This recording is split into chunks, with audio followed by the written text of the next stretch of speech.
শুভেচ্ছা পবিত্র জুমার মোবারকবাদ জানাই।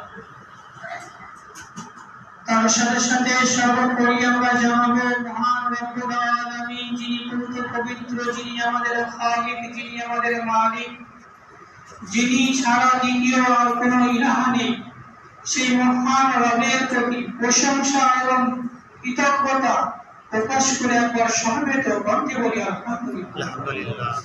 তার সাথে সাথে দয়ার নবী, মায়ার নবী, দো জাহানের বাদশা জনাবে হাবিবুল্লাহ জনাবে মুহাম্মদ রাসূলুল্লাহ সাল্লাল্লাহু আলাইহি ওয়াসাল্লামের পাক দরবারে জানাই লাখ কোটি দরুদ ও সালামের নজরানা। সকলে একবার দরুদ শরীফ পড়ি আল্লাহুম্মা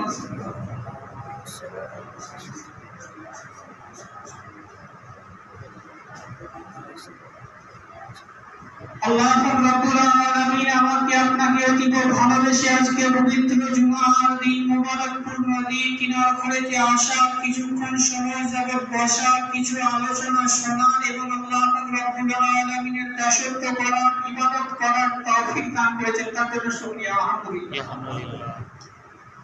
তার কারণ তিনি যদি আমার আপনার প্রতি রাজি না থাকেন, খুশি না থাকেন, তিনি বান্দাকে কিনা রাস্তায় রাখবেন না। রাখবেন কি? জি, আল্লাহ পাক রব্বুল আলামিন বলে, বান্দা আমি রাজি, আমি খুশি, তো বান্দা তুই খুশি। আর তুই যখন খুশি হয়ে গেলি, বেশক তুই জেনে নেবি জান্নাত। তাই তো নাকি? আজকে 15ই আগস্ট স্বাধীনতা দিবস, আমরা সকলেই জানি, তাই তো নাকি? 1947 সালের 15ই আগস্ট আমাদের দেশ স্বাধীন হয়েছিল। কিসের কারণে স্বাধীন হয়েছিল?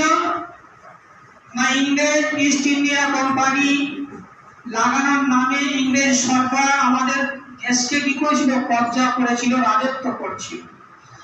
তো বিভিন্ন দিক থেকে খারাপ অবস্থা আমাদের দেশের মানুষের উপরে চালাচ্ছিল, যার কারণে আস্তে আস্তে আস্তে আস্তে আমাদের দেশে যে সমস্ত বীর সৈন্য ছিল, বীর সৈনিক ছিলেন, বীর মহৎ যোদ্ধা ছিলেন, সেই সমস্ত মানুষগুলো কি করেছিলেন?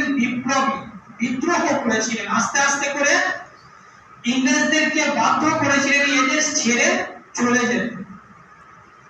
তো আমরা ইতিহাসের পাতা খুললে আমাদের ছেলেপুলেরা বলেন, যারা কলেজে স্কুলে পড়ে থাকে, বিভিন্ন জায়গায় শিক্ষিত ছেলেদের থেকে শুরু করে আমাদের মধ্য থেকেও শুরু করে আমাদের মধ্যে যারা শিক্ষিত মানুষ আছে, সকলেই আমরা জানি যে স্বাধীনতা সংগ্রামে যুদ্ধ করে স্বাধীনতা এনেছিল এই দেশে কারা?